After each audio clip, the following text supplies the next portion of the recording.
Well,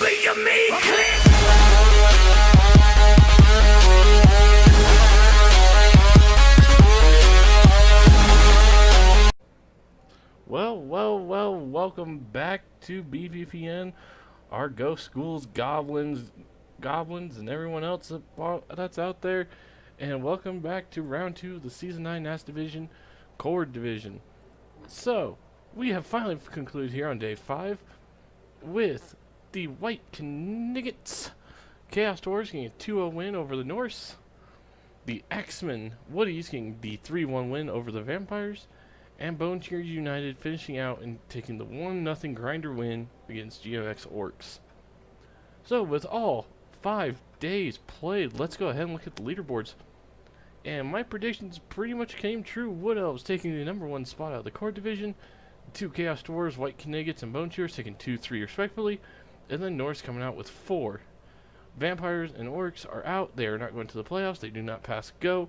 They do not collect $200. So we now have our 4 playoff teams.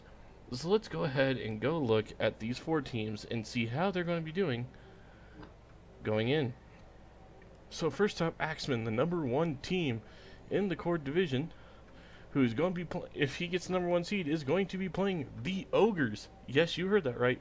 The Ogres, who got out of the Hooligan Division for the 16th seed. So he has 2 War Dancers, Wolverine and Gambit, both level 4. One is a Mighty Blow tackle piling on, but with only AB6, that is a prime foul target.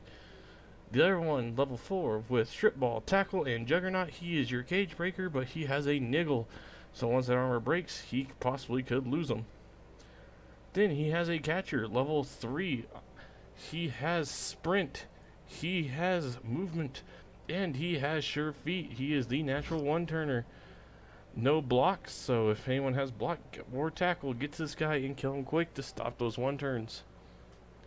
He does also have a tree, level 3, with guard and grab to kind of control where people are going. Jean Grey, the fake one, having kick block, but also having a niggle. A Raj lineman, a Russell lineman, another lineman gone. Jubilee, he's just a Russell. He's gone for next game, so he's going to be into a loner.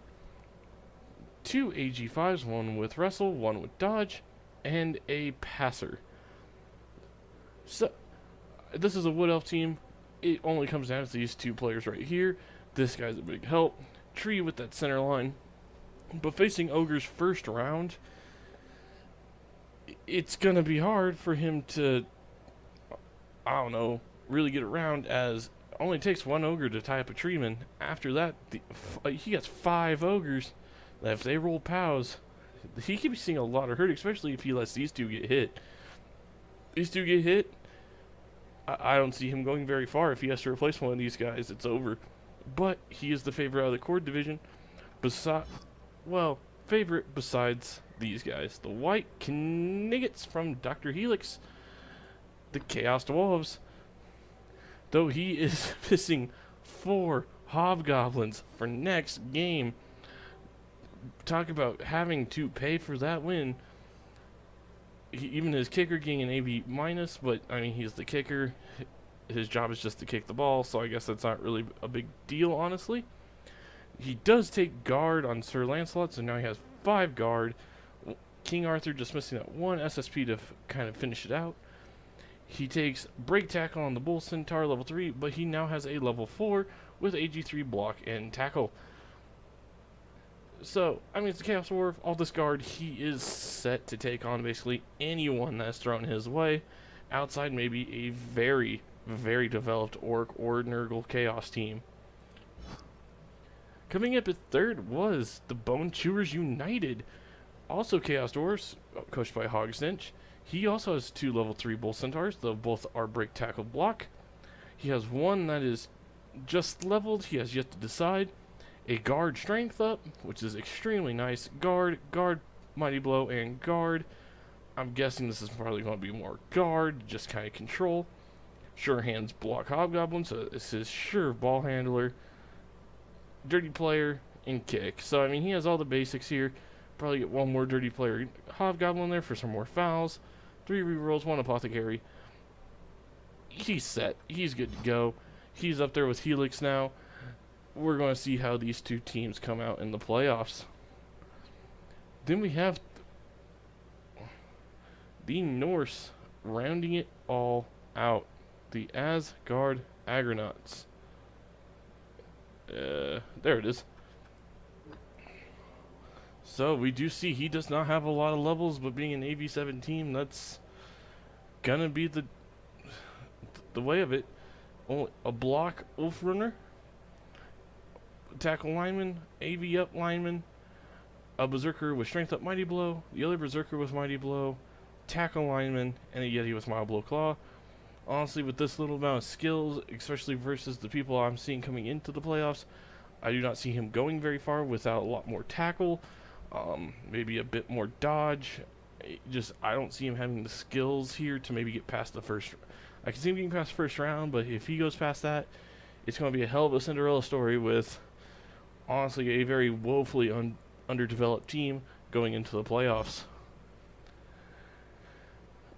Though, we never know. They say, though, Veprogecko did give it his all. He tried everything to get in. Gregory Hart, who was knocked out, I believe, in match day 4. Boy, he tried to inflict some damage. He tried to do what he could, but just wasn't enough. You two, you guys played well. Hope for you guys next time, as long as you're not playing me.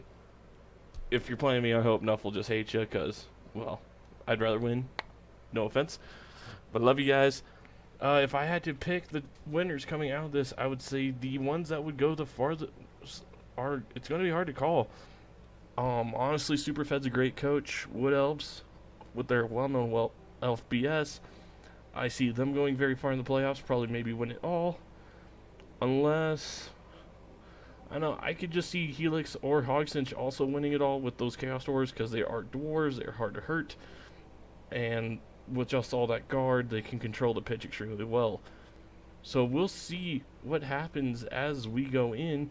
But let's go ahead and take a look at the last 3 games of this and see how these actually turned out. You can see one pass was made, 11 armor breaks for them. But if you come over here, 18 armor breaks, 2 touchdowns, one expulsion. So he was sitting there and beating the shit out of him. 43 to 12% ball perception. So I mean, Helix just was in control of this game the whole time through. Like, there's no doubt about that. Though more blocks were successful to Asgard, but man, now those more armor breaks this side, but only 6 KOs. I mean, that has to hurt. That just hurts. I've had those kind of games. It just sucks. So he comes out with 11, while he comes out with 8, 10, 12, 14 SSP. So we'll see how these two teams do in the playoffs. The Axemen taking the 3-1 win. We see 3 touchdowns with 5 passes, 8 armor breaks. That's pretty standard line. MVP was a treatment. That's how he got his level. We see 25 armor breaks with 2 passes, 1 touchdown. Really good statistics. 6 KOs, 3 injuries on 29 blocks with 25 armor breaks. That has to be infuriating, especially seeing that they held the ball for almost double the time. And then we have Bone Chewers versus GMX. 12 armor breaks, 3 armor breaks.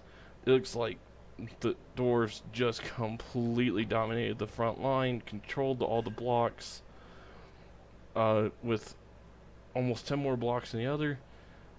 2 injuries, 1 kill, 5 KOs, not a single KO, not a single injury, not a single kill, and just dominated with the ball possession.